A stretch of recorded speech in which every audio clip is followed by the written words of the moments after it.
শেষ হলো এসএসসি পরীক্ষা। আপনি হয়তো চিন্তায় আছেন আপনার সন্তানদের ভালো কোনো স্কুল কলেজে ভর্তি করার বিষয়ে, অথবা আপনি চিন্তায় আছেন যে সন্তানদের লেখাপড়া আর এগোবেন না, তাদের একটা ভালো কাজে দিয়ে দিবেন বা আপনার মেয়েকে বিয়ে দিয়ে দিবেন। আসলে এমন সমস্যায় প্রতিটা পরিবারই আছে। তো আমার অ্যাডভাইস হচ্ছে, আপনি যদি আর্থিকভাবে সচ্ছল থাকেন তবে আপনি আপনার সন্তানদের ভালোভাবে ভালো কোনো কলেজে ভর্তি করে দেন, যেন তারা একটা সিঁড়ি তৈরি করতে পারে এবং তাদের সেই সিঁড়ি দিয়ে তারা নিজের গন্তব্যে নিজেরাই উঠতে পারে। স্বদেশ বিদেশ কাছে দূরে যে যেখান থেকে দেখছেন সবাইকে জানাই শুভেচ্ছা। আসসালামু আলাইকুম। আশা করছি সবাই ভালো আছেন।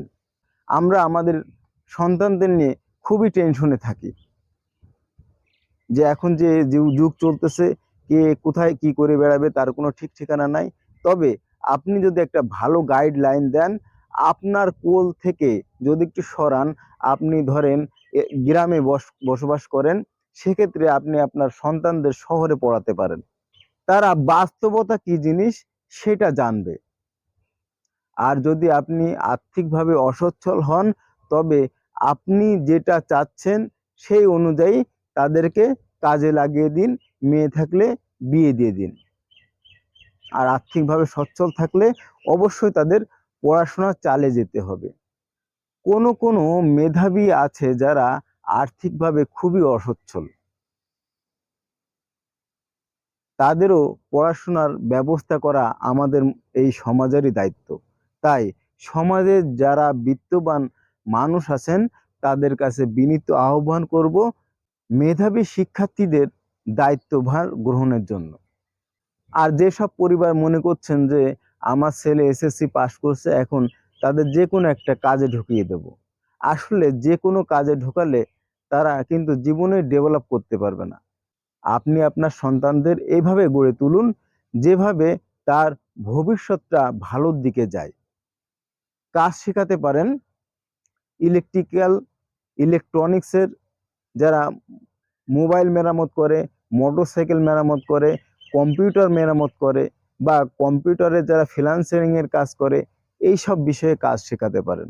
তাহলে হয়তো তাদের ভবিষ্যৎটা খুব ভালো যাবে। আপনি যদি আরো একটু আপডেট চিন্তা করেন, ইঞ্জিন মিস্ত্রি, মোটরসাইকেল মিস্ত্রি, ডেন্টিং মিস্ত্রি, পেন্টিং মিস্ত্রি, এসব কাজও শেখাতে পারেন। অথবা বৃহত্তম কোনো ইন্ডাস্ট্রিয়ালে তাকে কাজ শেখার সুযোগ করে দিন। তার মেধা এবং যোগ্যতায় সে হয়তো একদিন ভালো কিছু করতে পারবে। বিদেশে যদি আপনি পড়ানোর জন্য অ্যাপ্লাই করতে পারেন, তবে কিন্তু তার আর পিছনে ফিরে তাকাতে হবে না। আপনি যদি পরিবারের পিতামাতা হয়ে থাকেন, অবশ্যই দেখবেন যে সে বাংলাদেশে আপনি যতটুকু ধন সম্পত্তি করেছেন, ইনশাল্লাহ তার কয়েক গুণ বেশি করতে পারবে, তার যদি মেধা এবং উপরওয়ালা এই কপালে লিখে রাখে। আমরা তো সবাই চেষ্টা করি, আসলে চেষ্টা করে কয়জন সফল হই? তাই সিদ্ধান্ত নেওয়ার এখনই সময়। আপনার সন্তানদের ভালো কোনো স্কুল কলেজে ভর্তি করবেন, নাকি হাতের কাজ শেখাবেন, অথবা আপনার মেয়েকে বিয়ে শাদী দিবেন, এটা একমাত্র সিদ্ধান্ত আপনার। তো যে যেখান থেকে দেখছেন আবারও সবাইকে শুভেচ্ছা। ভালো থাকবেন, ভালো রাখবেন এই প্রত্যাশায়। আল্লাহ হাফেজ।